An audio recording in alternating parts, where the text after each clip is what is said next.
hand button at this time. We'll start with Steve Jewin. Your line is live. Mr. Coker, thank you for the time today. I've got a few questions for you, starting with the Showtime relationship itself. It feels now like CBS Sports was just a stopgap on the way to getting to Showtime. Would you agree with that? Not really. I mean, listen, CBS Sports, they were great partners. They promote us like you wouldn't believe. And, you know, we'll continue our series with them, the recharge programming. And so we will continue a relationship with CBS Sports Network, and we will continue a relationship with CBS Sports and CBS Interactive.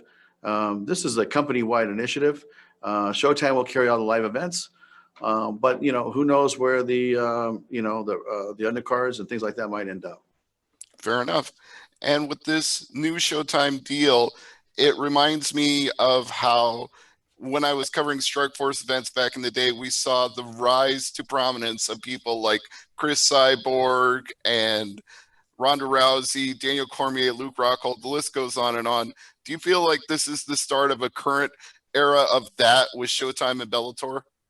Yeah, I have something I want to share with you here. I was talking to a Showtime cameraman, and he gave me this. He said, hey, this is from the time that Herschel Walker fought on your show in Florida, and he threw me this mic cube with the Showtime and Strikeforce logo. So it's amazing because the same crew is still here, and it's like I said, it's our family. We have a family. Our families, you know, just merged together. We have an army of people now that are going to help work on this brand. But the answer to your question really is yes, because now we have the ability to continue to tell stories, and I think Showtime Sports are very good, if not the best storytellers that I've seen. And so to be integrated into their whole production and their company, I think that you'll see a lot of stars being built here at Bellator moving forward. All right, guys, we got a ton of questions, so we'll limit it to one per person. We'll go to Damian Martin. Hey, Scott, congrats on all the announcements today, but I got to ask, I asked Ryan Bader this question, so I'll ask it to you now. With Ryan Bader being in the light heavyweight tournament, what is the plan for the heavyweight division? He said he's going to hold on to his title. Is that the plan? Yeah, listen, we're going to wait to see how he does on the 9th. And then if he wins and he's going to continuing on into the tournament, we might consider having an interim belt. But we're going to wait to see how the 9th goes first. If he doesn't, we can't just leave that heavyweight division out there like that. So we're going to give other fighters opportunities. But for right now, because the fight is, you know, a couple months away, we're going to see how it goes for Bader, and then we'll decide what to do from there. We'll go to Jim Barcelone. Your line is live. Thank you much. I'm curious with just Mauro Ranallo, what he has meant to Bellator. He's also worked for Showtime. And just how his impact and what he's able to do for the company. Yeah, Mauro is amazing. And I'll tell you, the knowledge that he has in MMA, going back to the Pride days when he used to announce Pride with Bas Rutten. I used to watch all those fights at 2 or 3 in the morning from Japan. Or when I was there, I would see them live. And so, you know, his knowledge and expertise and comfort in this industry is unmatched. And when I think about the amount of great work he's done in boxing, it's impressive. I mean, he's done all the biggest fights, and you know, he's grown, because I saw him when he first started. He was just an up and coming guy, and now he's developed into Showtime Boxing's biggest broadcaster, and did all the big fights with Mayweather and Pacquiao and Conor and Mayweather. And I mean, there's just so many great fights he's done. It's unbelievable, the history that Mauro's had, in this space. Nolan King. Hey, Scott, kind of a two-part question. We had talked a lot last year about the different weight classes that you could have chosen for a Grand Prix. When it came time to sit down at the table and make that decision, how much of a no-brainer was light heavyweight, and how much of a no-brainer was it to make Romero versus Rumble off the bat? You know what? I'll tell you. We were actually heading into a different direction, and the direction was the female tournament at 125. And so what changed that was the free agent signings. When we started signing some of the, it started with Corey Anderson actually, and because Bader was here, Phil was already here, Nemkov was here, and it started with Corey Anderson. Okay, this is going to be, to me, I said this is the greatest heavyweight division in the planet, which to me now it's even greater than it was, than 6 months ago. So when we signed Rumble, and then we took a kind of a beat and see, and then once we signed Yoel, we said, okay, now this is the tournament. How could we not do this tournament? We're getting bombarded online, socially, digitally, email, people hitting me up saying, hey, you got to do this. You got to have those 2 fights, or you got to do a tournament, one or the other. And I said, you know what? Not only are we going to do the tournament, we're going to give the fans what they want to see. We're going to do this fight. And the first fight is going to be Rumble versus Yoel. Because I believe this, when the fight is there, you got to do it. Because sometimes if you wait, for instance, if we would have waited and put these guys on the opposite side of the brackets, somebody gets hurt, somebody can't fight, somebody this and that. Things happen in this sport, right? And things change quickly. So I said, hey, let's put them first. Because when the fight is there in this sport, you gotta take it and you gotta do it. So, this is a fight that the fans want to see. It's going to be huge, and it's going to be a great way to launch our tournament in the first round. All right, we'll go to Manabu.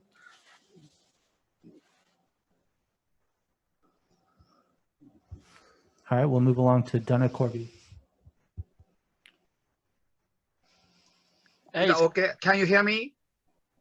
Yes, Manabu, go ahead. All right. So, Scott, can you let me know that how Japanese fans will be able to watch Bellator from April? And also, what was your planning bring back Kyoji Horiguchi in US in the future? I tell you, we love Horiguchi. I personally like him. I think he owes us a fight, and he beat our guy twice. So, he's a great fighter. I just saw his recent fight in Japan. You know how much we love going to Japan. We still are talking to Sakibara-san about something in the future. Of course, the time right now is COVID, so it's very difficult for us to travel. It's very difficult for him to get fighters and staff and all of us over there. So we're going to just give it a beat. But if you ask me, I think Horiguchi will fight in Bellator sometime, representing Ryzen, of course. Representing Ryzen, Horiguchi will come here and fight our champion at some point, I think, this year. All right, Donna. Hey, Scott, how's it going? Good. A fighter I asked you about right before Christmas and who has made a name for themselves without going anywhere near your cage or a boxing ring, Dylan Dennis. What's the plan for him going forward? He's not going to be boxing. That's your good friend Ben Askren is going to be doing that job. But what's happening with Dylan Dennis? When do you expect to see him back? Yeah, you know what? I was actually texting with him the other day, and I'd love to see him get back into the cage as early as April or May. So we haven't announced the undercard fights or the prelim fights, anything like that. But don't be surprised if you see him pop up, because we want to continue this guy's career. The guy is amazing, grappler, submission fighter, turning into an MMA fighter. He only has 3-4 fights, or 5 fights, or I'm not sure exactly what his record is, but he's still in the infancy of his career. And so let him continue fighting, and we're going to get him in here as soon as we can. Stephen Morocco. Hey Scott, do you have any alternates or alternate fights planned yet for the Grand Prix? Yes, Stephen, that's a good question. We do have them, but I want to announce them all together. So we'll get back to you maybe early next week on the announcement of that alternate, because we're going to have 2 alternate fights, not just one. All right, we'll go to Jay Anderson. Hey, thanks very much, Scott. Obviously, the Grand Prix, big news. Why Youngmurad of all people as that 8th man? And just to clarify, will these be 3 or 5 round fights for the non-title? Are you talking about the tournament? Yes. Okay, yes. So because the champion will fight in the tournament, and the champion will put his belt on the line for every fight, which means the champion has to fight 5 rounds. So the answer is yes. Every fight in this tournament, even if you're not the champ, will be 5 5-minute rounds. Okay, we'll go to Giancarlo Alino. Hi, Scott. With Showtime now being accessible for viewing only in the States, just wondering if you have an update on how Canadians can watch the Bellator events coming up. I'll tell you, we are signing a lot of international deals at this moment. And I know we're talking to a couple of broadcasters up in Canada. Hopefully we'll have something to announce soon, but I feel very confident that we'll have something to announce in Canada before the April date. All right, we'll take another 3 or 4 questions. Let's go to Santiago. Hi, Scott. Greetings from Amsterdam. Some people expected Gegard Mousasi in this light heavyweight Grand Prix as well. What plans does the promotion have for Gegard? And are we going to see him in the cage soon? Well, Gegard was supposed to be here actually this week, not to fight in the middleweight light heavyweight tournament, but just to be here and be part of the festivities and the photo shoots, things like that. But unfortunately, they had a weather issue in Amsterdam. He couldn't fly here, and neither could Denise. But with Gegard, you know, we're going to have him fight sometime, you know, in the next 3-4 months. But you know, he's not going to be in the tournament. He felt he was too light. And so he's going to stick to his weight class. And he did say that in the future, maybe he would fight the winner, or, you know, we could work something out. But you know, he's a guy that we have a lot of, you know, a lot of excitement. I mean, he's a very exciting athlete, and I really enjoy our relationship with him, and he's a great fighter. And I'm looking forward to having him back, you know. So I would say if you had to bet on it, I would say by June he'd be fighting. We'll go to Daniel Yanofsky. Hey, Scott, congratulations on the new deal. Thank you. I was just curious, going back to the potentially women's Grand Prix, are there any plans for the immediate future for 125 if you're not going to do Grand Prix soon? And after one fight, are you going to consider the next Grand Prix women's? No, you know, the crossover between the featherweight and the light heavyweight is only because of COVID, and we had to shut down last March. I'm sure you're aware of the situation, and it pushed everything back. The featherweight tournament was supposed to be over before the end of last year. So, you know, 6 weeks ago, we should have been finished with this fight already, or this tournament. So now there's overlapping. We have to continue, obviously, because, you know, we have 3 great athletes there, and it's going to be an unbelievable semifinals, and then finals is going to be off the charts. And but we didn't want to wait until that was over to start the next tournament. So what you'll see this year is finishing the featherweight and the completion before the end of the year of the light heavyweight tournament. And then next year, we'll start another tournament in another weight class. All right, we'll go now to Dylan Bowker. Hey there, Scott. The name Kyoji Horiguchi was mentioned just a bit before, and also Juan Archuleta and, you know, Sergio Pettis coming up on the horizon. I'm kind of wondering if you're, you know, going to offer up thoughts on how Bellator's division stacks up on the bantamweight level, because there's dialogue about the light heavyweight quality. But as far as Bellator's bantamweight division, what are your thoughts on how it stacks up? Man, I'll tell you, I'm really excited about that weight class, and we have a bunch of guys we just signed, Magomed, and I think that he could fight anybody on any given day. And you know, Horiguchi will probably be in the mix. We have Sergio. We have one. I mean, we have, you know, a good 10 athletes there that are going to be, you know, really exciting and fun to watch. And I would say this, you know, I think the light heavyweight, I think our featherweight, and I think our bantamweight division is probably our 3 strongest divisions, you know, for the amount of talent we have in each one of those weight classes. All right, we'll move on to Edward Carbajal. Hi, Mr. Coker. I just thought it was interesting that Mr. Espinosa used the word cross-pollination when you guys announced the new partnership. I'm just wondering, how deep does the Showtime Bellator rabbit hole go? Because you know, I know you've done like Dynamite events. He talked about again cross-pollination. Would you see yourself doing boxing, MMA, co-promoted events? I know he specifically mentioned April 9th, but like, how far down the road, obviously with COVID, do you see like maybe doing one-offs on CBS or things like that? You know, I'll tell you, if it's up to me, I think that there is a crossover audience, and you know, Steven thinks so too. And I think that collectively we can put together a fight card that I think the fight fans will want to see, boxing and MMA. And it doesn't have to be necessarily a boxer fighting an MMA fighter, but why can't you go to a fight night when it's an arena around the country, around the world one day? I mean, in Japan, it happens all the time. In Europe, it happens all the time. There's kickboxing, there's MMA, there's boxing.